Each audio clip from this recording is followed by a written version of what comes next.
Hello नमस्कार मित्रों, कैसे हो। स्वागत है आपका अपने YouTube चैनल में। दोस्तों, आज के इस वीडियो में हम जानेंगे फ्रांस की क्रांति के बारे में और क्रांति से पूर्व कैसे हुई क्रांति, यानी उनके प्रमुख कारण क्या थे, उनके बारे में इस वीडियो में गहनता से जानेंगे। उनके क्या सामाजिक कारण थे, क्या राजनीतिक कारण थे और आर्थिक कारण क्या थे, उनके बारे में संपूर्ण विश्लेषण से इस वीडियो में जानेंगे। इसीलिए आपसे निवेदन है कि इस वीडियो को आखिर तक देखेगा। तो चलिए एक मोटिवेशन कोड के साथ आज की इस क्लास को शुरू करते हैं। अगर कोई आपको निशा दिखाना चाहता है तो इसका मतलब ये है कि आप उससे काफ़ी ऊपर है, इसीलिए तो वो आपको नीचे करना चाहता है। तो उससे डरने की और डीमोटिवेट होने की कोई आवश्यकता नहीं है। कोई निशा दिखाना चाहता है तो आपको मोटिवेट होना है कि मैं इससे ऊपर हूँ, इसीलिए ये हमें गिराने की कोशिश कर रहा है। तो चलिए स्टार्ट करते हैं। फ्रांस की क्रांति। फ्रांस की क्रांति कब होती है? फ्रांस की क्रांति है वो 1789 ईस्वी में होती है और ये क्रांति है वो पूरे विश्व में एक युगांतरकारी क्रांति मानी जाती है, क्योंकि ये इतनी भयानक थी कि इसने पूरा युग ही बदल लिया, फ्रांस का युग ही बदल दिया। तो चलिए चलते हैं। और कोई भी क्रांति होती है तो वो क्यों होती है? आपको पता होगा कि कोई भी क्रांति होती है तो वो उस समय की व्यवस्था है वो जनता के अनुकूल नहीं होती हैं, उसी कारण से वो क्रांति उत्पन्न होती है। तो ठीक उसी प्रकार फ्रांस में भी ऐसा ही था। वहाँ की जो व्यवस्था थी वो वहाँ की जनता के प्रति अनुकूल नहीं थी, बल्कि विपरीत थी, जनता के विपरीत थी। इसीलिए ये क्रांति हुई थी। और ये राजनीतिक दृष्टि से इतनी महत्व नहीं थी, लेकिन सामाजिक दृष्टि से ये बहुत ही महत्वपूर्ण क्रांति थी।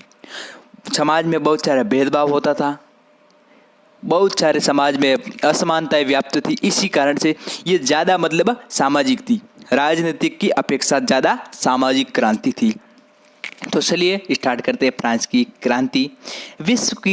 विश्व में फ्रांस की राज्य क्रांति को एक युगांतरकारी घटना माना जाता है। इसने एक पूरे युग को ही बदल दिया। जब कभी पुरानी व्यवस्था के अनुरूप वर्तमान परिस्थितियों में चलना कठिन हो जाता है, जब किसी भी समय जो भी पुरानी व्यवस्था चली आ रही है उस व्यवस्थाओं के अनुरूप जो वर्तमान समय है उसमें चलना कठिन हो जाता है, तो क्या दायित्व बनता है जो शासनकर्ता और जो प्रशासन है और नीति निर्माता हैं, उनका क्या दायित्व बनता है कि जो व्यवस्था है उसमें कुछ सुधार करे, जनता जो चाहती है वो उसमें परिवर्तन करे, संशोधन करे। यदि शासक वर्ग इस परिस्थिति को समझने में असमर्थ होता है या वो जानबूझकर इसे छुपाने की कोशिश करता है तो क्रांति होती है। ठीक उसी प्रकार फ्रांस में हुई थी। व्यवस्था परिवर्तन से इनकार करता है तो वैसी स्थितियों का जन्म होता है जैसे फ्रांस की पृष्ठभूमि में दिखाई देती हैं। वैसे फ्रांस की क्रांति राजनीतिक व्यवस्थाओं के विरुद्ध कम थी। जो राजनीतिक व्यवस्था थी उसके विरुद्ध बहुत ही कम थी, लेकिन सामाजिक व्यवस्था थी, सामाजिक असंतोष है वो फ्रांस की क्रांति में अधिक देखने को मिलता है। फ्रांस की सामाजिक व्यवस्था से जनता की मनोदशा को समझा जा सकता है। जो फ्रांस की तब की जो सामाजिक व्यवस्था थी उससे उस समय की जनता की जो असंतोष थी और मनोदशा है उसको हम समझ सकते हैं, जिससे उद्वेलित होकर जनता ने उस परिवर्तन के लिए उठ खड़ी हुई और क्रांति की। 1789 ईस्वी से 1815 ईस्वी तक के काल में क्रांति, हिंसा, युद्ध, निरंकुशता और साम्राज्य की स्थापना एवं राष्ट्रीयता के विकास को फ्रांस में देखा जा सकता है। कब से कब लेकर 1789 में स्टार्ट होती हैं फ्रांस की क्रांति और 1815 तक चलती हैं। उसी बीच में जो फ्रांस में है हिंसा होती हैं, क्रांति होती है, निरंकुशता होती हैं, युद्ध होते हैं और जो साम्राज्य की स्थापना होती है, राष्ट्रीयता का विकास होता है, ये सभी फ्रांस में दिखाई देते हैं। 1789 ईस्वी से लगाकर 1815 ईस्वी के बीच में ये सभी देखने को मिलते हैं। कहाँ पर? फ्रांस में। ये क्रांति मध्यम वर्ग के उस संघर्ष को दर्शाता है जो उस वर्ग से अधिकारों की लड़ाई लड़ रहा था। इसे जानने के लिए क्रांति से पूर्व स्थितियों का अध्ययन करना अति आवश्यक है। जो ये क्रांति है उसमें महत्वपूर्ण योगदान दिया मध्यम वर्ग ने। क्यों? मध्यम वर्ग ने किसके विरुद्ध? उस वर्गों के विरुद्ध जो उस वर्ग थे वो समाज में भेदभाव करते थे। उस वर्ग ही जो समाज में जो भी अधिकार हैं वो प्राप्त करते थे और मध्यम वर्ग और निम्न वर्गों को कुचला जाता था, उनकी आवाज़ को दबाया जाता था, उनको अधिकार नहीं थे। तो मध्यम वर्ग उसमें महत्वपूर्ण था क्रांति में। तो अब हम क्रांति जाननी है तो उससे पहले कारण जानते हैं क्यों हुई क्रांति। क्रांति से पहले वहाँ पर क्या होता? आखिर क्रांति क्यों हुई? ऐसे ही थोड़ी होगी क्रांति, कारणों से होती हैं। तो अब कारण जानते हैं। वैसे ही फ्रांस की क्रांति के भी कारण थे, बहुत सारे कारण थे। सामाजिक कारण थे, राजनीतिक कारण थे। तो पहले जान लेते हैं दोषपूर्ण राजनीतिक व्यवस्था। कहाँ की? फ्रांस की जो क्रांति थी उसमें महत्वपूर्ण योगदान दिया क्रांति होने में। जो दोषपूर्ण राजनीतिक व्यवस्था में पहला है केंद्रीकृत शासन एवं अधिनायकवादी सत्ता। केंद्रीकृत शासन क्या होता है आपको पता होगा। केंद्रीकृत मतलब शासन की सारी शक्तियाँ, जो मतलब पूरी शासन है उसकी सारी शक्तियाँ किसी एक व्यक्ति में केंद्रित होती हैं, एक व्यक्ति के हाथों में होती है, न कि विकेंद्रीकृत में होता है अलग अलग। तो फ्रांस में कैसी थी? केंद्रीकृत थी, यानी एक ही व्यक्ति के हाथ में होती थी। और जो फ्रांस की क्रांति हुई थी उस समय वहाँ पर राजा था, वो राजा वाला वंशानुगत चलता था। वो लुई वाले राजा चलते थे, लुई 14वें, लुई 15वें, ऐसे Louis first, Louis second, Louis third, ऐसे करके लुई वंश चल रहा था वहाँ पर। कहाँ पर? फ्रांस में क्रांति के समय लुई वंश चल रहा था। लुई 14वें, लुई 15वें, लुई 16वें ये चल रहे थे क्रांति के समय। तो केंद्रीकृत शासन थी और वहाँ पर कहाँ पर? फ्रांस में। और क्या था? और अधिनायकवादी सत्ता यानी तानाशाही का वहाँ पर जन्म था। अधिनायकवादी सत्ता थी। अधिनायकवादी सत्ता क्या होती है आपको पता होगा, यानी तानाशाही, जो जनता की कुछ भी नहीं सुनता है, जो मनमानी कर सकता है, जो चाहे वो कर सकता है, उसे अधिनायकवादी सत्ता कहते हैं। वो किसी की भी नहीं सुनता है। तो चलिए स्टार्ट करते। उस समय फ्रांस में वंशानुगत निरंकुश राजतंत्र था। जैसे कि लुई 14वां है तो उसका बेटा लुई 15वां राजा बनेगा। ऐसे वंश अनुसार उनका जो भी बेटा होगा, फिर लुई 15वां का बेटा होगा, लुई 16वां वो राजा बनेगा, लुई 16वें का बेटा लुई 17वां वो राजा बनेगा। ऐसे चलता रहता था। वंशानुगत राजनीति थी। कहाँ पर? फ्रांस में। राजा को देवतुल्य माना जाता था। राजा हैं वो देवतुल्य हैं ऐसा माना जाता था फ्रांस में। और वो कठोरता से नियम लागू करवाया जाता था कि राजा को देव मानो, हम राजा हैं, जो कहे वो करो, हम देवता हैं। राजा संयम ये लोगों को कड़ी कार्रवाई से ये कानून लागू करवाता था कि हम राजा हैं, हमारी पूजा करो। राजा जिसे चाहे वो कैद कर बिना कारण सजा देने का अधिकार रखता था। और जो राजा वो कहता था मैं देवता हूँ, मैं किसी को भी गिरफ्तार कर सकता हूँ और कैसी भी सजा दे सकता हूँ, कोई कारण नहीं, मैं ईश्वर हूँ, मैं देवता हूँ, मेरे लिए कारण क्या। वो ऐसा था लुई वहाँ का राजा। फ्रांस में जो शासन व्यवस्था थी उसके बारे में जानते। लुई 14वें ने निरंकुशता में और बढ़ोतरी कर दी थी। लुई 14वें ने निरंकुशता में और बढ़ोतरी कर दी थी। जनता पर ध्यान नहीं, अत्याचार करना और अधिक कर लूट लगाना जनता पर, यह निरंकुशता। तत्कालीन शासक लुई 14वें का कहना था कि मैं ही राज्य हूँ। ये अधिनायकवादी विचार की परिकाष्ठा थी। राज्य क्या है? मैं ही राज्य हूँ। जनता से क्या होता है? ये जनता तो ऐसे ही मरती रहेगी। जनता का काम है कर भरो, सरकार की रक्षा करो, सरकार को ज़्यादा से ज़्यादा धन दो। ये उनका कहना था लुई 14वें का। और वो क्या कहता था? मैं ही राज्य हूँ। ये एग्जाम में आ सकता है, मैं ही राज्य हूँ। क्रांति किसने नारा दिया? किसका प्रसिद्ध कथन है? मैं ही राज्य हूँ। ये लुई 14वें का प्रसिद्ध कथन है कि मैं ही राज्य हूँ। और दूसरा है वहाँ की राजनीतिक व्यवस्था दोषपूर्ण में आती हैं अयोग्य शासक। जो वहाँ के शासक थे फ्रांस के उस समय वो अयोग्य सभी साबित हुए। लुई 14वें, लुई 15वें और लुई 14वें से भी ज़्यादा लुई 15वां और भी अधिक। लोग ये जानते थे कि लुई 14वां इतना मतलब निरंकुश है, लेकिन वो जो लुई 15वां आएगा वो इतना नहीं होगा। लेकिन लुई 15वां उससे भी अधिक निरंकुश निकला। लुई 14वें के विपरीत लुई 15वां विलासी एवं अयोग्य शासक साबित हुआ।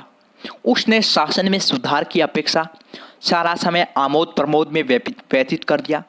और उसने शासन में कुछ सुधार नहीं किया और सारा समय है वो आमोद प्रमोद भोग विलास और ऐसे ही पूरा समय बिता दिया और सारा व्यय खर्चा उसी में लगा देता था, आमोद प्रमोद में और भोग विलास में।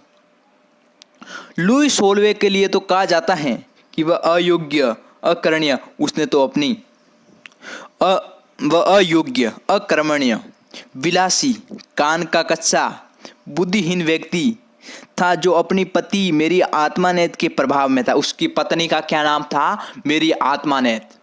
उस लुई 16वें की पत्नी का क्या नाम था? मेरी आत्मानेत था। लुई 16वां थोड़ा बहुत निरंकुश था, मतलब काफी निरंकुश था, लेकिन लुई 15वां उससे भी निरंकुश निकला, उससे भी अत्याचारी निकला, जनता पर कर थोपने वाला निकला। और लुई 16वां तो पूछो ही मत, उससे भी अधिक कहीं अधिक अत्याचारी था, अकर्मण्य, और जो भी कुछ कहे वो मान लेता था, कान का कच्चा था, वो बुद्धिहीन था, बुद्धि नहीं थी। किसमें? लुई 16वें में। और वो उस पर बहुत प्रभाव था उसकी रानी मेरी आत्मानेत का। वो सारा जो काम है, वो शासन व्यवस्था है, वो रानी आत्मानेत के इशारों पर होता था। जैसी वो रानी आत्मानेत कहती वैसा ही वो करता था, चाहे वो कैसी भी हो, कैसा भी निर्णय हो, रानी आत्मानेत ही लेती थी। कहाँ पर? फ्रांस में। आत्मानेत किसकी पत्नी का नाम था? लुई 16वें की पत्नी का नाम मेरी आत्मानेत। मेरी आत्मानेत। इतिहासकार फिशर ने क्या कहा है? उसके अनुसार फिशर के अनुसार मेरी आत्मानात राज्य रूपी जहाज को टकराने के लिए ले जा रही थी। वो ऐसे ऐसे कार्य कर रही थी जिससे क्रांति होनी संभव थी। जहाज को राज्य से टकराना चाहती थी, राज्य को जहाज से टकराना चाहती थी। और तीसरा महत्वपूर्ण था खर्चीली राज्य व्यवस्था। क्या होता था? जो भी मतलब राजा हैं वो अलग, पेरिस जो महल था दूर वर्साई के, जो पेरिस में है वहाँ पर वर्साई का महल था, वहाँ पर राजा और राज परिवार वहाँ पर सुख सुविधा में रहते थे। अधिक लाखों दास दासियाँ उनकी सेवा करते थे। उसी में सारा मतलब व्यय धन खर्चा होता था। ये खर्चीली वहाँ की राज्य व्यवस्था थी। राजा पेरिस से दूर वर्साई के महलों में अपना अधिकांश समय व्यतीत करता था, जहाँ हजारों की संख्या में नौकर चाकर उसके शान शौकत व भोग विलास संबंधी जरूरतों को पूरा करने के लिए त्योहार एवं उपस्थित रहते थे। इन पर खर्च होने वाली राशि लाखों डॉलर हुआ करती थी। ऐसे निरंकुश थे, जनता भूखे मर रही है और ये इनके लिए लाखों डॉलर राशि खर्च हो रही है और भोग विलास में मजे कर रहे हैं। इसलिए क्रांति तो होनी निश्चित है। भ्रष्टाचार युक्त न्यायपूर्ण व्यवस्था ऐसी नहीं थी, वहाँ पर भ्रष्टाचार बहुत था। न्याय व्यवस्था थी, उसमें भी भ्रष्टाचार था और कानून भी भ्रष्टाचार थे। फ्रांस की न्यायपूर्ण व्यवस्था दोषपूर्ण, अव्यवस्थित, खर्चीली, अन्यायपूर्ण तथा भ्रष्टाचार युक्त थी। कहाँ की? फ्रांस की। वह दोषपूर्ण थी, अव्यवस्थित थी, व्यवस्थित नहीं थी, खर्चीली थी, बहुत ही अधिक खर्चीली थी, उसमें बहुत ही अधिक खर्चा होता था और उसमें भ्रष्टाचार बहुत था। जो लोग मतलब जैसे कि ये दो मामले आए, इसमें से ये विरोधी हैं, मतलब इसने कोई गलत काम किया है लेकिन इसने उसको पैसे दे दिए तो इसके पक्ष में निर्णय आएगा। ऐसी थी भ्रष्टाचार युक्त वहाँ पर प्रणाली। वैसे तो आज भी हो रही है लेकिन राजा के शब्द ही कानून थे और जो राजा कहेगा वो ही कानून है, दूसरा कोई कानून नहीं है। राजा ने कहा ये करो, ये कानून के रूप में परिणित हो गया। हमारी पूजा करो, ये कानून के रूप में परिणित हो गया। सभी कुएं में कूद जाओ, ये भी कानून है। कानून का उल्लंघन करने पर जबरदस्ती उनको कुएं में कूदाया जाएगा। ऐसे जो भी कानून बनाते वो उसके अनुसार, राजा जो कहता वो कानून है। जिस प्रकार हर 5 से 8 मील पर बोली बदल जाती है, उसी तरह फ्रांस में जो कानून है वो बदल जाता है। 5 से 8 मील तक बोली बदल जाती है, जो बोल के अनुसार ही उनका तो कानून था, इसीलिए फ्रांस में कानून बदल जाता था। समान शब्द होने के कारण भी कानून की व्याख्या में एक रूपता नहीं थी। इसीलिए वाल्टेयर ने कहा था कि कानून इस प्रकार बदले जाते हैं जैसे कोई गाड़ी के घोड़े बदलते हैं। वाल्टेयर स्वयं इस कानून और दोषपूर्ण व्यवस्था के भुक्तभोगी थे। वाल्टेयर भी इसी फ्रांस की क्रांति के समकालीन थे और उसने भी इस इन यातनाओं को भोगा था। राजा को कर लगाने व वसूलने का अधिकार था। राजा के पास एक ऐसा कानून पत्र था जिससे वह जब चाहे किसी को भी गिरफ्तार कर सजा दे सकता था। राजा अपने पास एक ऐसा पत्र रखता था जिसमें जिससे चाहे उसको गिरफ्तार कर सकता था। खाली पत्र था जिसमें ये खाली पत्र हैं ये और किसी को भी गिरफ्तार करना है तो उसका नाम लिखकर ये गिरफ्तार कर लिया, इसको गिरफ्तार करना है। ये बहुत सारे पत्र रखते थे, उसमें जिस किसी को भी गिरफ्तार करना है उसका नाम लिखा और हो जाता काम। चलिए, जब चाहे किसी को भी गिरफ्तार कर सकता था। इस अधिकार पत्र का उपयोग उसके अधीन अधिकारी व प्रशासन सहयोगी भी किया करते थे। जो उसके अधीन थे, प्रशासन अधिकारी और उनके मंत्रिमंडल थे, वो भी इस जो पत्र था उसका प्रयोग कर सकते थे। और लेटर दे कासे इनसे इंग्लिश में कहते हैं, अधिकार पत्र को लेटर द कासे कहते हैं। ये बिना नाम का, उसमें नाम नहीं लिखा होता है, खाली होता था। फिर किसी को भी गिरफ्तार करना है उसका नाम लिखकर उसको गिरफ्तार कर दिया जाता था। आदेश पत्र होता था, बिना नाम का आदेश पत्र होता था जिसमें किसी का भी नाम लिखकर उसे गिरफ्तार किया जा सकता था।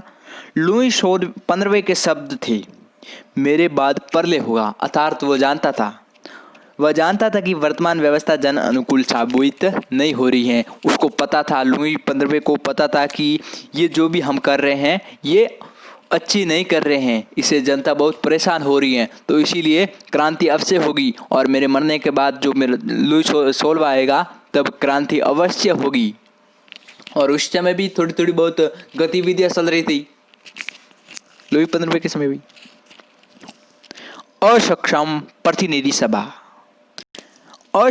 प्रतिनिधि सभा जिसे स्टेट जनरल भी कह सकते हैं, उसका प्रथम अधिवेशन कब होता है? 1320 में उसका स्टेट जनरल का प्रथम अधिवेशन होता है और उसमें सभी वर्ग आते हैं, कुलीन, पादरी, अभिजात और सामान्य वर्ग, सभी वर्ग आते थे। लेकिन क्या होता है, 1614 के आते आते इस अधिवेशन में वो बंद हो जाता है। इसीलिए वहाँ पर जनता है उसमें जो भड़क जाती हैं और क्रांति के लिए उठ खड़ी होती हैं, क्योंकि हमें ये अधिकार बंद क्यों किए, इस स्टेट जनरल को बंद क्यों किया। 1614 के बाद, ईस्वी के बाद में उसका कोई भी अधिवेशन नहीं बुलाया गया। जो जनता की वहाँ पर इस स्टेट जनरल में बात रखी जाती थी, वो 1614 ईस्वी के बाद में एक भी अधिवेशन नहीं बुलाया गया। इसीलिए भी जनता उठ खड़ी हुई क्रांति के लिए। और प्रथम अधिवेशन उसका है 1320 में हुआ था। प्रथम अधिवेशन 1320 में हुआ था। यद्यपि स्टेट जनरल नामक एक प्रतिनिधि संसद थी जिसमें कुलीन वर्ग, पादरी वर्ग, अभिजात वर्ग व सामान्य नागरिकों का भी प्रतिनिधित्व था, लेकिन 1614 ईस्वी के बाद उसका अधिवेशन नहीं बुलाया गया। इसके बाद इसके साथ ही कुलीन, पादरी व अभिजात वर्ग का भी इसमें बोलबाला था। जो अभिजात वर्ग, पादरी वर्ग वो भी इसमें थे और सामान्य वर्ग भी इसमें थे। और लेकिन इन सब का पादरी, अभिजात और कुलीन वर्ग हैं वो उसमें उनका है वो बोलबाला था। वो सामान्य वर्ग की अपेक्षा इनका महत्व उसमें ज़्यादा था। लेकिन महत्व तो था, सामान्य लोगों का भी महत्व तो था, कम था लेकिन था तो अवश्य। पूरे देश में उस न्यायालयों के समक्ष 13 पार्लियामेंट थी। पार्लियामेंट क्या थी? पार्लियामेंट क्या होती हैं? जो कानून होते हैं उनको रजिस्टर करने का कार्य करती हैं। कार्य करने वाली जो संस्था होती हैं उसे पार्लियामेंट कहते हैं। तो उस समय पूरे देश में 13 पार्लियामेंट थी। पार्लियामेंट किसे कहते हैं? जो कानून होते हैं उसको रजिस्टर करने का कार्य करने वाली जो संस्था होती है वो कहाँ पर होती हैं? वो उस न्यायालय में संस्था होती है, उसके समक्ष संस्था होती हैं, वो पार्लियामेंट कहलाती हैं। कानूनों को रजिस्टर करने वाली संस्था जो उस न्यायालय के समक्ष होती है।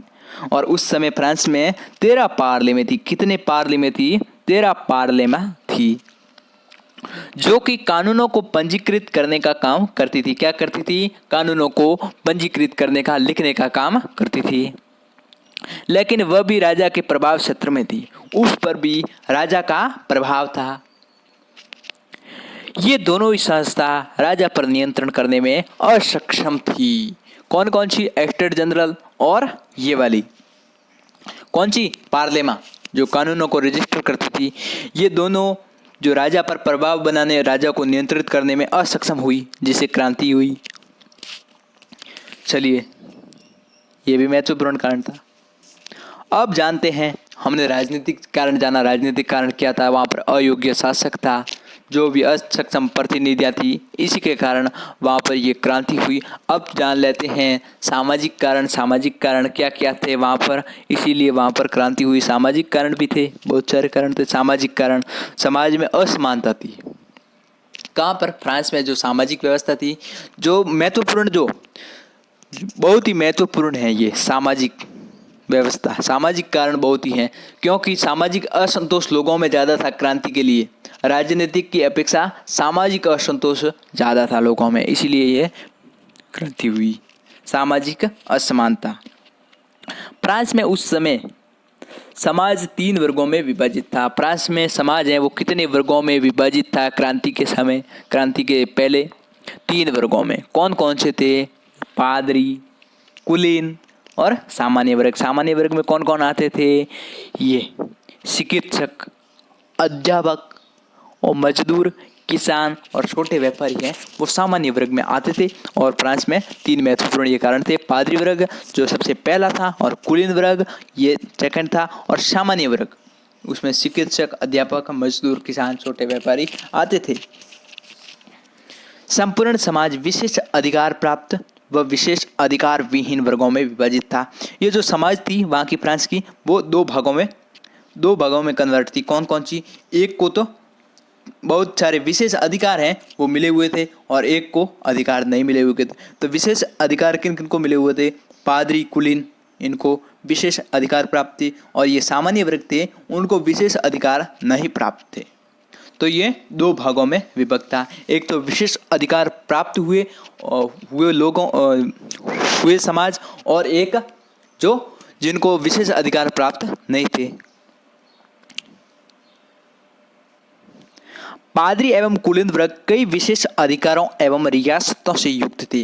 पादरियों और जो कुलीन वर्ग वालों को कई विशेष अधिकार प्राप्त थे, और कई रियासतें उनके अधीन थी।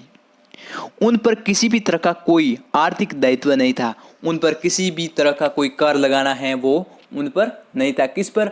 जो कुलीन वर्ग, अभिजात वर्ग, पादरी वर्ग, उनको किसी भी प्रकार का टैक्स वगैरह नहीं देना पड़ता था। ये वर्ग फ्रांस की संपूर्ण जनसंख्या का 1% से भी कम था। और ये जो हैं पादरी, कुलीन हैं, वो फ्रांस की कुल जनसंख्या है उसका 1% से भी कम था। फिर भी उनको इतने अधिकार थे, 1% से भी कम था।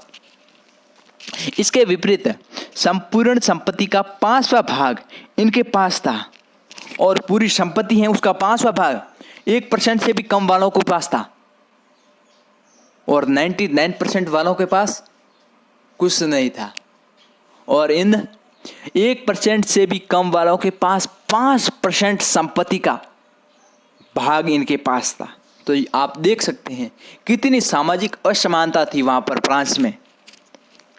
उन्हें किसी भी तरह की कोई कर अदायगी नहीं करनी पड़ती थी। उन्हें किसी भी प्रकार का कोई भी कर है वो नहीं देना पड़ता था। किसको? पादरी, कुलीन, अभिजात वर्गों को। दूसरी ओर मध्यम वर्ग व निम्न वर्ग करों से बोझ थे, करों के बोझ से दबे हुए थे। लेकिन इनकी कौन चुनता है? मध्यम वर्ग, किसानों की, सामान्य वर्गों की, छोटे व्यापारियों की। ये बेचारे इन पर बहुत सारा कर लादे हुए थे, और कर से ये दबे हुए थे। उन्हें राजा के साथ पादरी वर्ग को अतिरिक्त अदायगी भी करनी पड़ती थी। उन्हें न केवल राजा को ही कर देना पड़ता था, बल्कि जो पादरी, कुलीन और अभिजात वर्ग हैं उनको भी साथ साथ कर देना पड़ता था। कितनी दोषपूर्ण वहाँ की सामाजिक व्यवस्था थी, असमानताएं थी। इनके ही पीछे क्यों पड़े ये?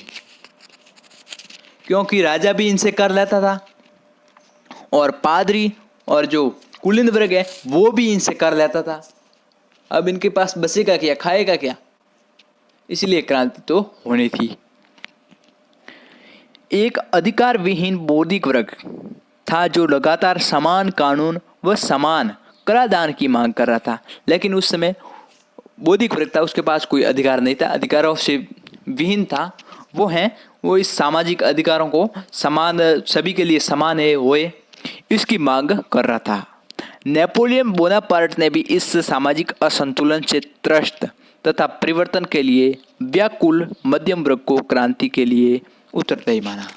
और जो नेपोलियन बोनापार्ट हुआ था उसका मैं एक वीडियो बनाऊंगा पूरा डिटेल के साथ, नेक्स्ट वीडियो में बता दूंगा उनके बारे में, एक पूरा डिटेल वाइज बनाऊंगा। तो उसने भी क्या किया था, जो नेपोलियन बोनापार्ट ने क्या कहा है कि जो फ्रांस की क्रांति हुई है उसका महत्वपूर्ण कारण कौन थे, क्रांति का महत्वपूर्ण दायित्व उत्तरदायी कौन है, तो वो है मध्यम वर्ग। मध्यम वर्ग और बौद्धिक वर्ग है फ्रांस की क्रांति का महत्वपूर्ण उत्तरदायी है।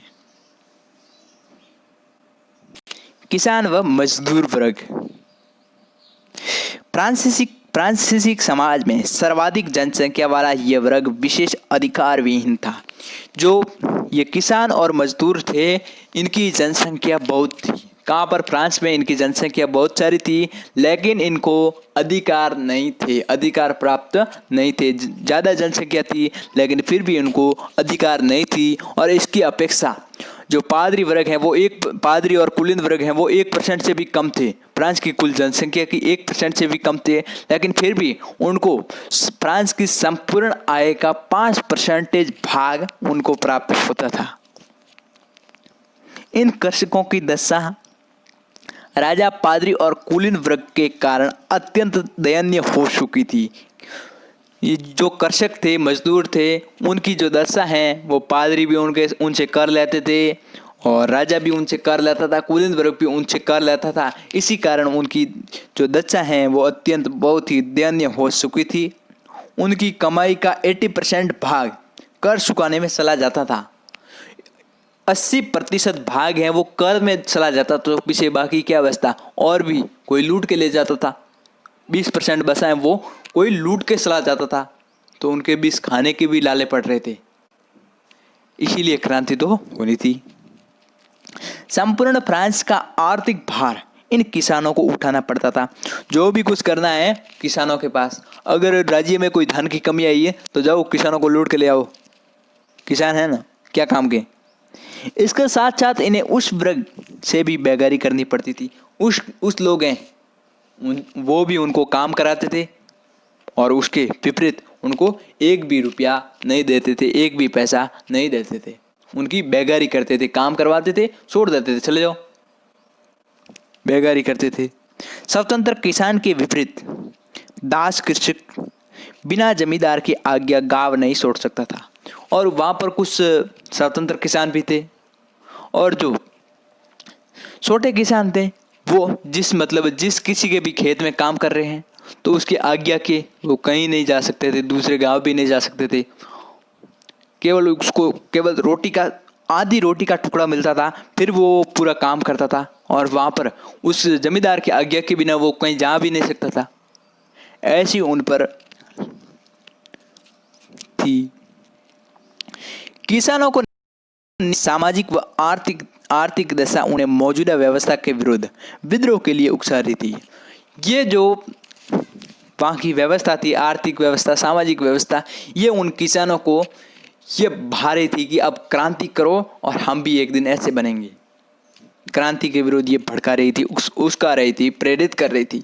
ये ऐसी उनकी दयनीय अवस्थाएं। किसानों के साथ साथ मजदूर वर्ग की दशा भी शोषणीय थी। ऐसा नहीं कि मजदूर भी कोई उनको विशेष अधिकार प्राप्त थे, मजदूर भी ऐसे ही थे, शोषणीय थे। उन्हें भी कम वेतन पर अधिक कार्य करना होता था। केवल खाना खाओ, कार्य करो।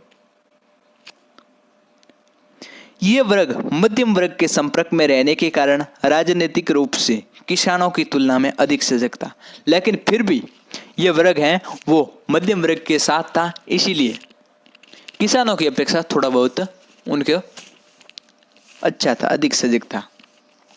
अब ये मध्यम वर्ग, इस वर्ग में कौन कौन आते हैं? छोटे व्यापारी, शिक्षक, वकील, चिकित्सक, कलाकार, सरकारी कर्मचारी आते थे मध्यम वर्ग में। फ्रांसीसी क्रांति में सर्वाधिक योगदान इस वर्ग था। जो फ्रांस की क्रांति हुई है उसमें महत्वपूर्ण योगदान इसी वर्ग का था, मध्यम वर्ग का था। यह वर्ग समाज में उस पद व प्रतिष्ठा प्राप्त करने की आशा करता था। शिक्षित व धन संपन्न होने के कारण कुलीन वर्ग से स्त्रिया की भावना उन्हें व्यवस्था परिवर्तन के लिए प्रेरित कर रही थी। और जो ये मध्यम वर्ग में जो शिक्षक, वकील, डॉक्टर होते थे, चिकित्सक, वो हैं, उनके पास धन काफ़ी बहुत धन था और वो पढ़े लिखे भी थे। वो इस व्यवस्था के विरुद्ध जो समकालीन उस समय की फ्रांस की, उसके लिए विद्रोह के लिए तैयार हो रहे थे। और जो उस वर्ग के जो पादरी वर्ग हैं, अभिजात वर्ग हैं, उनसे स्त्रियाँ करते थे और जो उनको पद प्राप्त हैं वो स्थान मध्यम वर्ग प्राप्त करने के लिए क्रांति की ओर अग्रसर हुआ। उनमें ये भी भावना है कि हम भी ऐसे बनेंगे, उन जैसा पद पाएंगे अगर क्रांति की तो। इसीलिए पादरी वर्ग से भी उन्हें द्वेष था। वह जानते थे कि उत्पादक वर्ग बिना कुछ करे भी सामाजिक व प्रशासनिक ढांचे में हमसे ऊपर है। वो जानते थे कि पादरी वर्ग कुछ नहीं करता और इतना सा है, बहुत कम है जनसंख्या में, लेकिन वो हमसे ऊपर, उनको इतने सारे अधिकार, हमको क्यों नहीं। इसीलिए ये क्रांति हुई। इनकी महत्वपूर्ण भूमिका है मध्यम वर्ग की। अतः ये मेहनती वर्ग व राजनीतिक व सामाजिक समानता की लगातार मांग कर रहा था। ये मेहनती वर्ग जो मध्यम वर्ग था वो राजनीतिक समानता, सामाजिक समानता सभी की लगातार मांग कर रहा था। ये मध्यम वर्ग कुलीन वर्ग से बराबरी की मांग कर रहा था। मध्यम वर्ग, कुलीन वर्ग, पादरी वर्ग हैं, उस सभी को समान कर दिया जाए। उन्हें विशेष अधिकारों की समाप्ति की इच्छुक था कि इनके जो विशेष अधिकार हैं उनको समाप्त करो, हमें भी दो, नहीं दो तो उनके समाप्त करो। अब सरस में व्याप्त अत्याचार, उस समय सरस हैं वो बहुत ही घोर, अनिष्टकारी, अत्याचारी, भ्रष्टाचारी था। सरस में व्याप्त भ्रष्टाचार, सरस में घोर भ्रष्टाचार था। ये जनसाधारण पर मजहबी कर, धर्म का कर लगाते थे। सरस के पास अपार धन संपदा थी। क्यों? क्योंकि जो मध्यम वर्ग बहुत सारा है, उनके पास से बहुत सारा कर ले जाकर वो लेते थे सरस मध्यम वर्ग से, इसीलिए उसके पास बहुत सारी धन संपदा थी। सरस अपने अधिकारों को कठोरता से लागू करता था। सरस हैं वो उनके अधिकार थे, उनको कठोरता से लागू करता था। नहीं करवाता था तो उसको कठिन से कठिन दंड दिया जाता था। पादरी वर्ग शान शौकत का विलासी जीवन व्यतीत करते थे और जो पादरी वर्ग हैं वो शान शौकत का विलासी जीवन, भोग विलासी जीवन व्यतीत करते थे। कौन? पादरी वर्ग। जनसाधारण से प्राप्त धन का उपयोग अनैतिक जीवन जीने में किया करते थे। और जो जनसाधारण से धन प्राप्त किया जाता था, कर वसूला जाता था, उनको अनैतिक तरीके से उपयोग लेते थे, जैसे भोग कार्यों में लगाना, अनेक कार्यों में। इसके विपरीत ग्रामीण क्षेत्रों के छोटे सरस के पादरी साधारण जीवन व्यतीत करने को मजबूर हो रहे थे।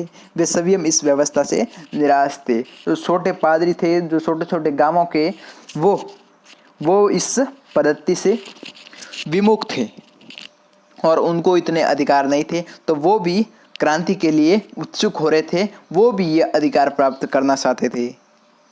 तो सरस में इतना घोर व्याप्त भ्रष्टाचार था, इसलिए ये भी एक महत्वपूर्ण कारण था फ्रांस की क्रांति का। वंशानुगत व उच्च अधिकार प्राप्त प्रशासनिक वर्ग। वंशानुगत, जो वहाँ का जो शासन था वो वंशानुगत था फ्रांस का, और उस अधिकार प्राप्त प्रशासनिक वर्ग। और जो प्रशासनिक वर्ग हैं, कोई भी अधिकारी बनते हैं, उसको किनको बनाते थे? प्रशासनिक अधिकारी किसको बनाते थे? जो उस वर्ग के लोग हैं उनको ही प्रशासनिक अधिकारी बनाते थे।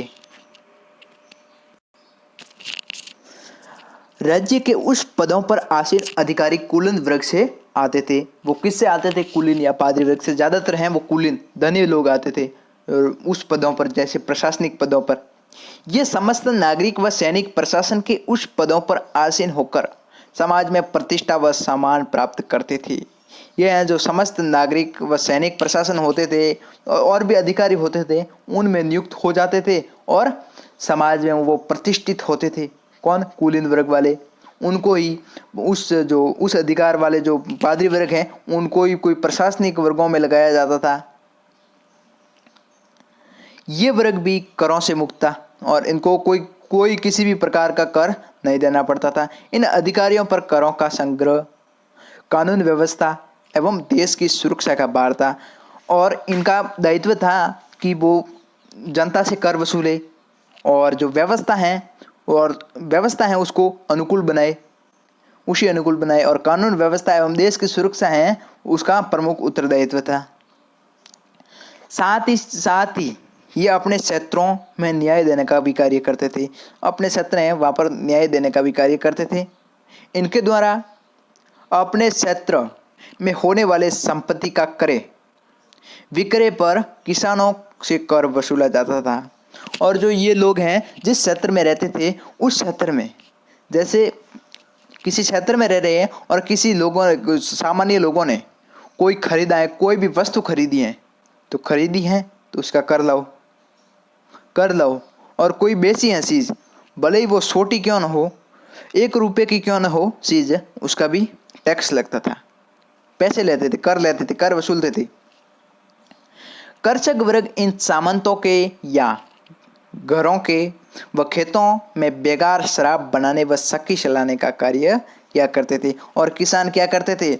जो पादरी और कुलीन वर्ग हैं उनके घर में शक्की चलाते थे और घरों में जो खेतों में जो कार्य करते थे और उनको बेगारी भी करनी पड़ती थी। कभी कभी क्या होता था, काम करवा दिया जाता था, उसके बदले में कुछ भी नहीं दिया जाता था, इसे बेगारी कहते हैं। शक्की चलाते थे, शराब बनाते थे किसान लोग, किनके घरों में? पादरियों और अभिजात वर्गों, उनके कुलीनों के घरों में। लुई 16वें के समय में शासन को अत्यधिक केंद्रीकृत करते हुए यद्यपि कुलीन वर्ग की शक्तियों को सीमित कर दिया गया, फिर भी ये विशेष अधिकार प्राप्त वर्ग था। लेकिन लुई 16वें था, उस समय शासन को बहुत कठोरता से केंद्रीकृत किया गया। उस समय क्या था, जो पादरियों के जो कुछ विशेष अधिकार थे उसको सीमित किया गया था। जो कुलीन वर्ग थी उनकी जो बहुत सारी शक्तियाँ थी उसको सीमित कर दिया गया, लेकिन उनके विशेष अधिकार हैं उनको समाप्त नहीं किया था। तो ये थे सामाजिक कारण। अब जानते हैं आर्थिक कारण। आर्थिक कारण क्या थे जिसे ये क्रांति हुई? आर्थिक कारण, देश की अर्थव्यवस्था अत्यंत ही दयनीय एवं शोषणीय दौर से गुजर रही थी। उस समय हर मिल पर लगने वाली सूंगी एवं बदलते कानूनों से मुक्त व्यापार पर लोग रोक लगा रखी थी। कृषकों से कर वसूलने का तरीका भी दोषपूर्ण था। ठेकेदारों के माध्यम से करों की उगाही की जाती थी। करों की दरें भी अलग अलग रियासतों में अलग अलग थी, तो वहाँ भी बहुत ही दोषपूर्ण कर व्यवस्था थी। किसानों से जो कर वसूला जाता था वो ऐसे कह कर नहीं, मीठे बोलों से नहीं, बल्कि जबरदस्ती थे। ये कर ला, क्या कर ला, अगर नहीं देता तो उसको पीटते थे, मारते थे। ठेकेदारों के माध्यम से करों की उगाही की जाती थी। करों की दरें भी अलग अलग रियासत, जो ठेकेदार होते हैं वो ये सभी कहते थे यहाँ पर कर कितना लगाना है, कैसा लगाना है, वो लगाते थे। और जो रियासतें थी उसमें सभी रियासतों में मतलब ये एक समान नहीं था कर, कहीं पर ज़्यादा कहीं पर अधिक, ऐसे ऐसे कर थे। कर वसूली की प्रणाली अत्यंत दोषपूर्ण, अमानवीय, दुखदायी, भ्रष्टाचार से युक्त थी। कर वसूलने की प्रणाली, किसानों द्वारा उगाई जाने वाली फसलों का 80% भाग तो सरस, सामंत व राजा द्वारा ही ले लिया जाता था। 80% भाग है वो करों में चला जाता था। सरस टाइट नामक कर वसूलता था जो कुल फसल का 10वां हिस्सा था। और सरस कौन सा कर वसूलता था? टाइट नामक कर है वो वसूलता था, जो कुल फसल का 10वां हिस्सा होता है वो टाइट कर नामक सरस वसूलता था। कुल फसल का 10वां हिस्सा कौन लेता था? सरस लेता था। उस कर का क्या नाम था? टाइथ। अमेरिकी संघर्ष में भाग लेना, जो अमेरिकी संघर्ष में किसने? फ्रांस ने अमेरिका की सहायता की थी, तो उसको बहुत ही महंगा पड़ा। संघर्ष में भाग लेना इस शोषणीय आर्थिक दशा के लिए प्रत्यक्ष रूप से उत्तरदायी था। अपनी प्रतिष्ठा बढ़ाने के लिए फ्रांस ने करोड़ों डॉलर का घाटा खाते हुए राष्ट्रीय आय का ब्याज चुकाने में खर्च कर दिया। जो फ्रांस की क्रांति हुई थी उसमें बहुत सारा धन उसने खर्च किया, अमेरिका की क्रांति हुई थी उसमें फ्रांस ने बहुत सारा धन खर्च किया, उस क्रांति में लगाया और उसके बदले से क्या मिला? कुछ भी नहीं, कुछ भी नहीं मिला उसके बदले में। ऑस्ट्रिया के उत्तराधिकार युद्ध में भाग लेना भी राष्ट्रीय आय के लिए घातक सिद्ध हुआ। और जो ऑस्ट्रिया का राज्य का उत्तराधिकार था उसका युद्ध हुआ कि उत्तराधिकार कौन बनेगा, राजा कौन बनेगा, उन दोनों में युद्ध हुआ तो उसमें भाग लिया था किसने? फ्रांस ने। यह भी उनके लिए महंगा पड़ा।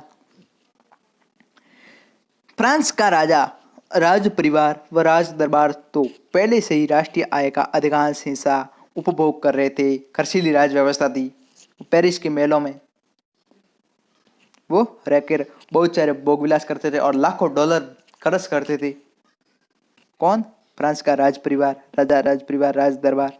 राजा की विलासिता, भोग विलास एवं शान चौकत में कई डॉलर खर्च हो जाते थे। विशेष अधिकार युक्त वर्ग, कुलीन एवं पादरी किसी भी प्रकार का कोई कर नहीं देते थे। जो विशेष अधिकार प्राप्त था किसको? पादरी एवं कुलीन वर्गों को, वो हैं वो किसी भी प्रकार का कर है उनको नहीं देते थे, बल्कि कृषकों से कर वसूल कर उसे फिजूल खर्च करते थे। और क्या करते थे? कर तो नहीं देते थे, वे सव्यम कर नहीं देते थे, लेकिन किसानों से कर वसूलते थे और उसको कर का जो बहुत ही शान चौकत से रहते थे उसी पैसे से अनैतिक तरीके से उसका उपयोग करते थे। किसानों से कर वसूला हुआ उसका भूमि कर, आय कर प्रत्यक्ष रूप से वसूला जाता था। ये कर है वो प्रत्यक्ष रूप से वसूला जाता था। और जो अप्रत्यक्ष यानी परोक्ष रूप से कौन कौन से? नमक कर एवं तंबाकू पर लगता था। नमक, शराब एवं तंबाकू पर परोक्ष कर लगता था। नमक का एक अधिकार एक कंपनी के हाथ में था। नमक का एक अधिकार है वो एक कंपनी के हाथ में था और ये परोक्ष रूप से था। परोक्ष रूप से ये कर वसूला जाता था। कौन सा? नमक, शराब एवं तंबाकू का कर है वो परोक्ष रूप से वसूला जाता था। और जो नमक है वो वसूलने का एक कंपनी थी उसका ही हाथ में था। नमक वह मनमाने रुपए वसूल करती थी। कौन सी? नमक की कंपनी। राजा ने भी नमक कर नहीं देने को दंडित करने का अधिकार कंपनी को दे रखा था। और राजा था उसने कंपनी को अधिकार दे दिया था, कोई भी व्यक्ति अगर नमक का कर ना दे तो उसको मार दो, कठोर से कठोर दंडित करो, जिसे अनेक लोगों तक ये सूचना जाए कि अगर आपने कर नहीं दिया तो क्या हाल होगा। और ऐसा नहीं था कि मैंने ये कर नमक नहीं लिया तो मैं नहीं लूँगा, मैं कर नहीं दूंगा। भले ही खाओ या ना खाओ, कर तो देना ही पड़ेगा। कब से लागू होता है? 7 साल से अधिक उम्र के जो बच्चे हैं उसको उस पर कर लगता था। सभी के ऊपर 7 साल से लेकर बूढ़े तक, चाहे खाओ या ना खाओ, खरीदो या ना खरीदो, कर तो लगेगा ही। 7 वर्ष से अधिक उम्र के प्रत्येक फ्रांसीसी को 7 पाउंड वार्षिक नमक कर देने की बाध्यता थी। नमक का अवैध व्यापार करने पर मृत्यु दंड दिया जा सकता था। और कोई जो जबरदस्ती से इसी कंपनी से कि नमक है खरीदो, और कोई व्यक्ति है कोई अवैध रूप से किसी नई सोरी में नमक बेच रहा है तो उसको मृत्यु दंड तक दिया जा सकता था। वहाँ पर ऐसी दोषपूर्ण व्यवस्था थी। कहाँ पर? फ्रांस में। अमेरिकी संघर्ष में अपनाई गई फ्रांस की अविवेकपूर्ण नीति जिसके कारण भी उनको आर्थिक घाटा हुआ। अमेरिकी संघर्ष में भाग लेने से यद्यपि फ्रांस के द्वारा सप्तवर्षीय युद्ध में हुई हार का बदला इंग्लैंड से ले लिया गया था। जो सप्तवर्षीय युद्ध हुआ था 1757 से 1766 या 63 तक चला था। 63 तक चला था सप्तवर्षीय युद्ध। 57, 58, 63 तक चला था। हाँ, उसमें किसकी हार हुई थी? उसमें फ्रांस की हार हुई थी। तो फ्रांस है वो इंग्लैंड से उसका बदला लेना चाहता था। तो अमेरिका को जो स्वतंत्रता संग्राम था उसमें भाग लेकर उसने जो इंग्लैंड से बदला ले लिया गया। लेकिन इस संघर्ष में फ्रांस को आर्थिक लाभ की प्राप्ति नहीं हुई। आर्थिक रूप से लाभ नहीं हुआ, घाटा हुआ। बल्कि उलट स्वयं आर्थिक स्थिति डावाडोल हो गई। आर्थिक विषमताओं ने फ्रांस की फ्रांस की पूर्व ही स्थिति बदतर कर रखी थी। अमेरिकी संघर्ष ने और बढ़ा दिया। दूसरी ओर फ्रांसीसी सैनिक भी भोजन, वस्त्र, वेतन को लेकर वर्तमान शासन व्यवस्था से असंतुष्ट थे। जो फ्रांस में जो सैनिक थे इस समय, जो क्रांति के समय, उनको भी समय पर भोजन नहीं मिल रहा था और उनको भी खाने पीने और कपड़े हैं वो नहीं मिल रहा था, इसलिए ये भी असंतुष्ट हो रहे थे। और मेन कारण है जो आर्थिक घाटा का, जो अमेरिका के साथ उन्होंने योगदान दिया। पहले से ही थोड़ी थोड़ी तो उनमें फ्रांस की जो आर्थिक समस्या आ रही थी, लेकिन उसी समस्या के विपरीत उसने फ्रांस की अमेरिका के स्वतंत्रता संग्राम में भाग लिया, जिससे और उनकी जो आर्थिक स्थिति है उसमें गिरावट आई। अब है बौद्धिक चेतना। यह भी महत्वपूर्ण कारण है, बौद्धिक चेतना क्रांति का। फ्रांस में ये सबसे इम्पोर्टेंट है। इसमें बहुत सारे दार्शनिक होते हैं, वो हैं सभी को बौद्धिक और जागृत करने का कार्य करते उस व्यवस्था में। फ्रांस में व्यवस्था परिवर्तन के लिए जिस जागरूकता की आवश्यकता थी उसका प्रसार करने का कार्य मध्यम वर्गीय विचारकों द्वारा किया गया। इस मध्यम वर्ग में वाल्टेयर, दिदरो, रूसो, मॉन्टेस्क्यू इत्यादि विद्वान शामिल थे। इन्होंने बौद्धिक चेतना जागृत करने का कार्य किया फ्रांस की जनता में। किसने? वाल्टेयर, दिदरो, रूसो, मॉन्टेस्क्यू इत्यादि विद्वान थे। सभी ने फ्रांस की जनता को प्रेरित किया उस क्रांति के लिए और उस व्यवस्था के विरुद्ध खड़े होने के लिए, जिन्होंने फ्रांस की क्रांति में महत्वपूर्ण भूमिका निभाई। ये वाद विवाद व तर्कों के माध्यम से जनसाधारण को ये समझाने में सफल रहे थे कि मौजूदा व्यवस्था के लिए पादरी व कुलीन वर्ग ही लोग दोषी हैं। और ये जैसे तैसे भी ये जनता को समझाने में सफल हो गए कि जो पादरी और कुलीन वर्ग हैं यही हमारी व्यवस्था और हमारी ये शोषण के जड़ हैं, दोषी हैं। ये खुले व्यापार तथा कानून व करों की समानता के समर्थक थे। खुला व्यापार करो, कानून व करों की समानता, कानून है और कर है वो सभी के ऊपर लगाया जाए, इसके समर्थक थे ये मध्यम वर्ग, बौद्धिक चेतना वाले, ये रूसो, वॉल्टेयर, दिदरो।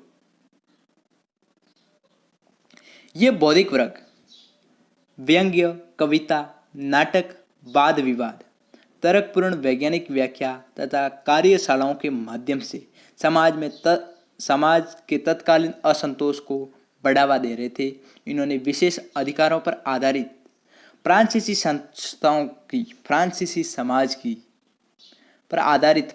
समाज की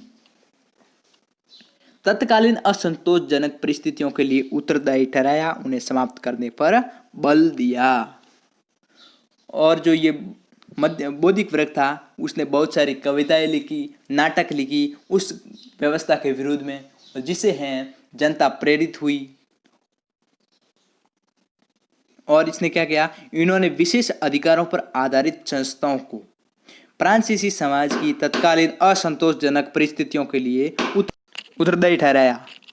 जो ये विद्वान थे, ये बौद्धिक चेतना वाले मध्यम वर्ग था, इन्होंने ये जनता को समझाया कि जो विशेष अधिकार वर्ग हैं, जो जैसे कि पादरी, कुलीन, ये लोग हैं जो समाज में जो ये व्यवस्था बनी है उसके दोषी हैं, उत्तरदायी हैं। अगर इनको समाप्त कर दे तो हमें अपने अधिकार अवश्य मिलेंगे, जरूर मिलेंगे। उन्हें समाप्त करने पर बल दिया। उनके विचारों के केंद्र में मनुष्य था। उनके विचारों के केंद्र में क्या था? मनुष्य को जैसा है वैसा ही रहने देना चाहिए, प्रकृति के अनुरूप ही रहने देना चाहिए, विपरीत नहीं। मनुष्य के सर्वांगीण विकास के लिए राज्य को प्रयत्न रहना चाहिए, वे ऐसा मानते थे। जो ये विद्वान थे ये मानते हैं कि राज्य को मनुष्य के विकास के लिए तत्पर रहना चाहिए। मॉन्टेस्क्यू, रूसो, वॉल्टेयर, तुर्गो, क्वेस्ने, दिदरो इत्यादि बौद्धिक विचारकों ने उस आदर्श समाज की कल्पना पर बल दिया जो उदारपंथिक, सहिष्णुता, प्रजातांत्रिक एवं राजनीतिक, आर्थिक, सामाजिक समानता लिए हुए हो। इन सभी विद्वानों ने ऐसी मतलब समाज की कल्पना की जिसमें सभी समान रहे, सहिष्णुता, सभी धर्मों का वहाँ पर आदर हो, कोई भी धर्म अपना सकता है, प्रजा का अधिकार हो, प्रजा को राजनीतिक अधिकार मिले, सामाजिक अधिकार मिले और पंथ सुनने का अधिकार मिले। ये सभी इन सभी मध्यम वर्गीयों ने, इन बुद्धिजीवियों ने ऐसी समाज की एक कल्पना की कि ऐसी समाज होनी चाहिए। इन दार्शनिकों ने स्वतंत्र चिंतन पर बल देते हुए फ्रांस की पुरातन व्यवस्था को समाप्त करने का आह्वान जनता से किया था। उन्होंने जनता से आग्रह किया कि ये जो फ्रांस की व्यवस्था है इसको हमें समाप्त करना है। फ्रांस के प्रबुद्ध वर्ग, इन्होंने क्या किया? प्रबुद्ध वर्ग ने जो वहाँ पर प्रशासन में फैले हुए अन्याय, अराजकता, भ्रष्टाचार के विरोध में आवाज उठानी प्रारंभ कर दी। इन प्रबुद्ध वर्गों ने, बुद्धिजीवियों ने जो फ्रांस के जो प्रशासन है उसमें जो फैले हुए अन्याय हैं, अराजकता है, भ्रष्टाचार है, उसके विरोध में अब जो आवाज उठानी है उन्होंने प्रारंभ कर दी। रूसो का कहना था कि उस शासक को राज करने का कोई अधिकार नहीं जो जनता की अपेक्षाओं पर खरा नहीं उतरता, जो जनताओं की भावनाओं पर खरा नहीं उतरता, उस राजा को राजा होने का कोई अधिकार नहीं है। ये रूसो का मत था। मॉन्टेस्क्यू द्वारा दिया गया शक्ति पृथक्करण का सिद्धांत आज भी प्रजातंत्र का आधार बना हुआ है। मॉन्टेस्क्यू ने प्रजातंत्र का शक्ति पृथक्करण का सिद्धांत दिया। शक्ति है वो अनेक विभागों में बांटी जाए, लेकिन फ्रांस में उस समय केंद्रीकृत थी शक्ति, एक ही व्यक्ति के हाथ में थी, राजाओं के हाथ में थी शक्ति। इसीलिए इन्होंने शक्ति पृथक्करण का सिद्धांत दिया। किसने? मॉन्टेस्क्यू ने शक्ति पृथक्करण का सिद्धांत दिया। रूसो ने क्या किया कि जो राजा अपने जनताओं की भावनाओं के अनुरूप न हो उसको मर जाना चाहिए, वो राजा होने का कोई अधिकार नहीं है। इसके अनुसार कार्यपालिका, किसके अनुसार? ये मॉन्टेस्क्यू की जो शक्ति पृथक्करण है उसके अनुसार कार्यपालिका, न्यायपालिका व विधायी पालिकाओं को पृथक पृथक होना चाहिए, अलग अलग होना चाहिए। वोल्टेयर देश में फैले हुए भ्रष्टाचार के लिए सरस के भोग विलास को ही उत्तरदायी मानता था, और वोल्टेयर हैं वो इस व्यवस्था को जो उत्तरदायी हैं वो सरस को मानता था। जो भ्रष्टाचार है देश में फैला हुआ उसका उत्तरदायी भोग विलास है, उसका उत्तरदायी है वो सरस को मानता था। मॉन्टेस्क्यू ने अपनी रचना फारस के खत में फ्रांस के रीति रिवाजों तथा निरंकुश अत्याचारी राजतंत्र का विरोध किया। और मॉन्टेस्क्यू की कौन सी पुस्तक थी, रचना थी? उसका नाम है फारस का खत। ये बहुत ही इंपॉर्टेंट है, कहीं भी पूछा जा सकता है। मॉन्टेस्क्यू की रचना कौन सी है? फारस की खत।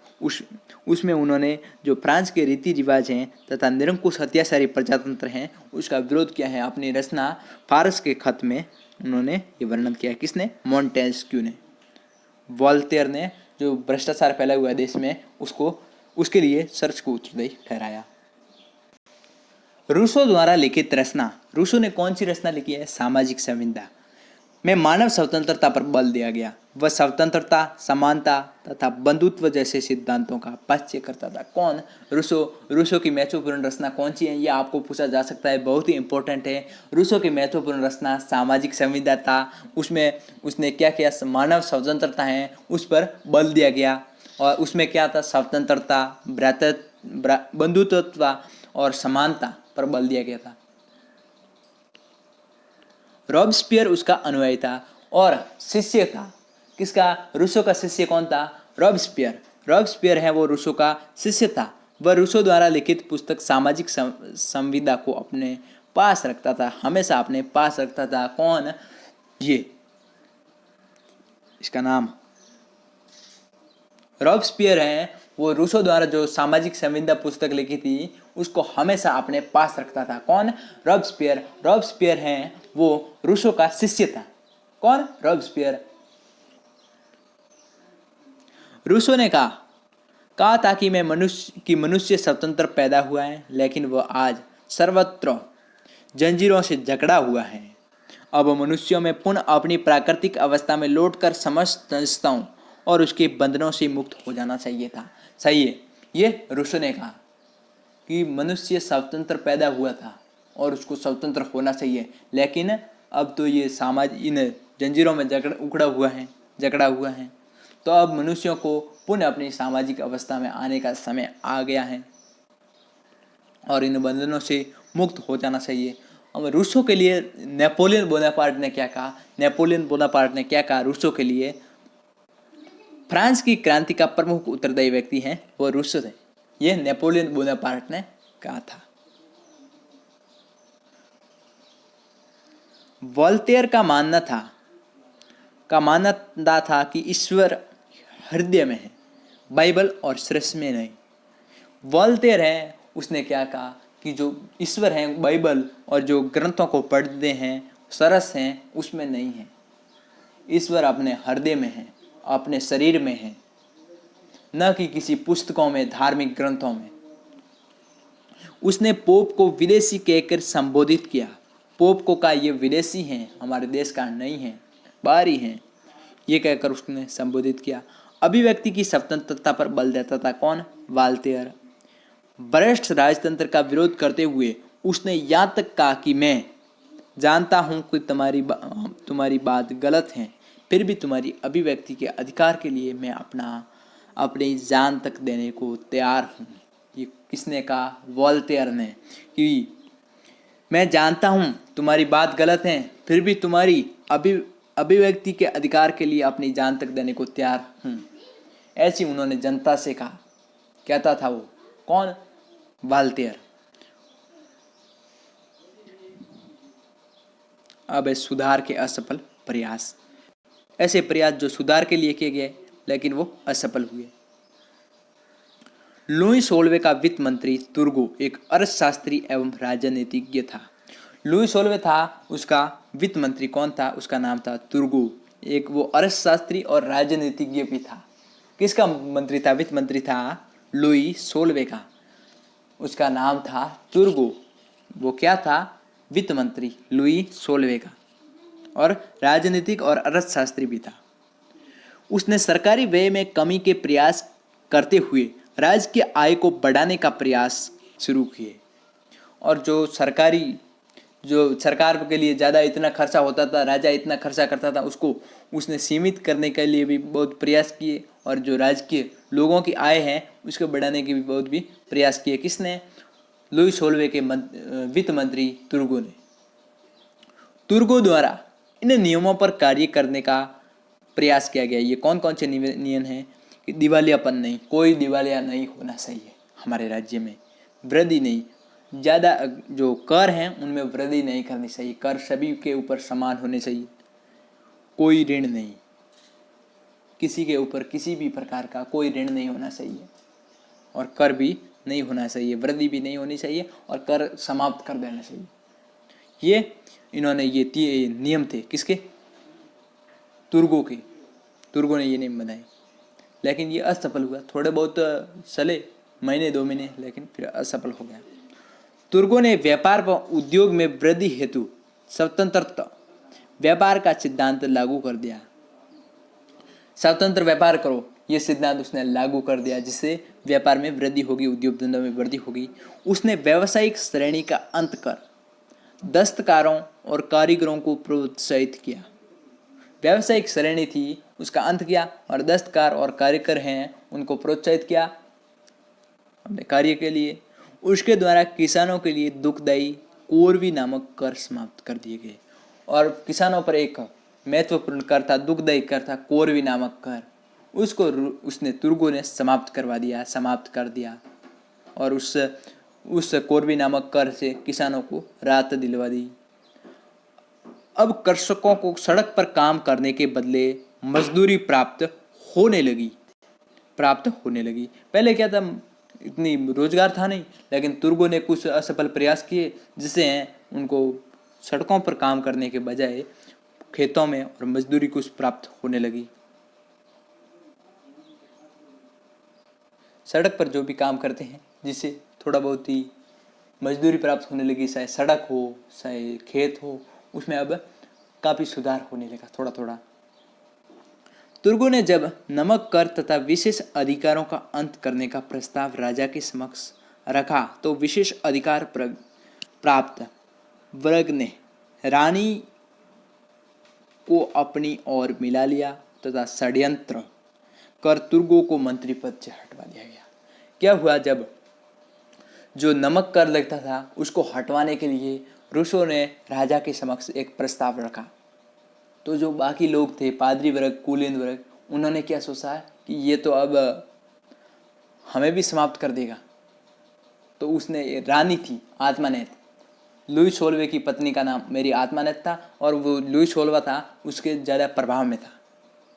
तो उसने क्या किया, रानी और कुलीन वर्ग और जो पादरी वर्ग थे वो एक मिल गए और जो तुर्गो था उसको मंत्री पद से हटवा दिया। ये हो गया काम। चलिए, इसके बाद नियुक्त वित्त मंत्री नेकर एक बेकर था और उसके बाद तुर्गों के बाद एक वित्त मंत्री हुआ, उसका नाम था नेकर एक बेकर। उसने राजा को अमेरिकी संघर्ष में भाग नहीं लेने की सलाह दी थी और जो नेकर एक बेकर था उसने जो अमेरिका के स्वतंत्रता संग्राम में जो फ्रांस भाग ले रहा था, उसी समय नेकर एक बेकर ने राजा को मना किया था कि इसमें आप भाग मत लो, इससे राज्य की आय व्यय के आंकड़ों को सार्वजनिक रूप से प्रकाशित करवा दिया। इसने जो राज्य की आय हैं, वे हैं जो क्या खर्चा हैं और क्या आ रहे हैं, उसके आंकड़ों को सार्वजनिक रूप से प्रकाशित करवाया सभी जनता के सामने। इसमें राजा, दरबारी, कुलीन वर्ग, उसको इन सभी को अनुउत्पादक वर्ग कहा जाता है, क्योंकि ये बैठे बैठे हैं, सभी काम तो सामान्य जनता कर रही है, के बे हिसाब से खर्चों का उल्लेख था, इन सभी का उल्लेख था, उसने सार्वजनिक कर दिया। किसने? नेकर एक बेकर ने। अंततः इस वित्त मंत्री को भी हटा दिया गया। कैटलवी के अनुसार नेकर के पतन के साथ ही ऐसिक सुधारों के युग का भी अंत हो गया। जो छोटे छोटे सुधार हो रहे थे उस युग का भी अंत हो गया, क्योंकि नेकर का पतन हो गया। अब उनको हटा दिया गया वित्त मंत्री पद से। उसने बहुत महत्वपूर्ण कार्य किए। राजा को पोल खोल दी, राजा ने उनको हटवा दिया, सामंतों ने, पादरियों ने। नेकर के बाद अब कौन आता है? नेकर के बाद में 1781 ईस्वी में कैलोन वित्त मंत्री नियुक्त हुआ। कैलोन है वो वित्त मंत्री नियुक्त होता है 1781 में। कैलोन है वो वित्त मंत्री नियुक्त होता है और 1781 कब होता है? नेकर के बाद कैलोन है वो वित्त मंत्री बनता है। कौन बनता है? कैलोन वित्त मंत्री बनता है 1781 में। इसने सरकारी घाटे को कर्ज लेकर चुकाया। इसने जो सरकार के घाटा आया था सरकार में, उसको कर्ज लेकर चुकाया, लेकिन शीघ्र ही वह रास्ता भी बंद हो गया। इसने पहले 2 वित्त मंत्रियों को से आगे बढ़ते हुए 3 सामाजिक वर्गों पर समान रूप से कर लगाने की मांग डाली। और इसने क्या किया? जो सामान्य वर्ग पर जो कर डाला जाता था उसके अपेक्षा उसने कहा कि इन 3 वर्ग हैं, उस तीनों वर्गों पर समान रूप से कर डाला जाए, न कि केवल इस सामान्य वर्ग पर, सभी वर्गों पर समान रूप से कर डाला जाए। लेकिन फिर उनको भी हटवा दिया जाता है। किसको? कैलोन को। कैलोन 1781 में वित्त मंत्री बनता है और उसने सरकारी घाटे को कर्ज लेकर चुका है, लेकिन वो फिर रास्ता बंद हो गया। इसने 2 जो मतलब सामाजिक व्यवस्था है उसके लिए जो कर एक सिर्फ सामान्य वर्ग को लगाया जा रहा था कर, उसके इसीलिए उसने कहा कि सभी वर्गों पर समान रूप से कर लगाया जाए। इसने, किसने? कैलोन ने। अपने प्रति उस वर्गों का विरोध देखते हुए कैलोन ने स्वयं ही त्याग पत्र दे दिया। कैलोन को किसी ने हटवाया नहीं, स्वयं ने त्याग पत्र दे दिया, क्योंकि उस वर्ग था वो उनके प्रति ऐसे निराश था और विरोध कर रहा था, इसलिए उसने त्याग पत्र दिया। और इसके बाद अब कौन आता है? वित्त मंत्री, लेकिन वो इतने योग्य नहीं होते हैं जितने इतने होते हैं। बिरिया को वित्त मंत्री बनाया, जिसने आर्थिक सुधारों के लिए एस्टेट जनरल अधिवेशन की सलाह दी, जिसे राजा को स्वीकार करना पड़ा। ये किसने? फिर बिरिया क्या करता है? बिरिया को वित्त मंत्री बनाया जाता है तो बिरिया क्या करता है? आर्थिक सुधार के लिए जो एस्टेट जनरल उसकी प्रथम अधिवेशन होता है 1320 में होता है और 1614 के बाद में उसका एक भी अधिवेशन नहीं बुलाया जाता है। उसका अधिवेशन बुलाने के लिए राजा के सामने बिरिया हैं वो जो प्रस्ताव रखते हैं, उस प्रस्ताव को राजा को भी स्वीकार करना पड़ता है। तो उसके बारे में हम जो प्रमुख घटनाएं हैं उसके बारे में हम अगले वीडियो में जानेंगे, क्योंकि वीडियो काफ़ी लंबा हो गया है।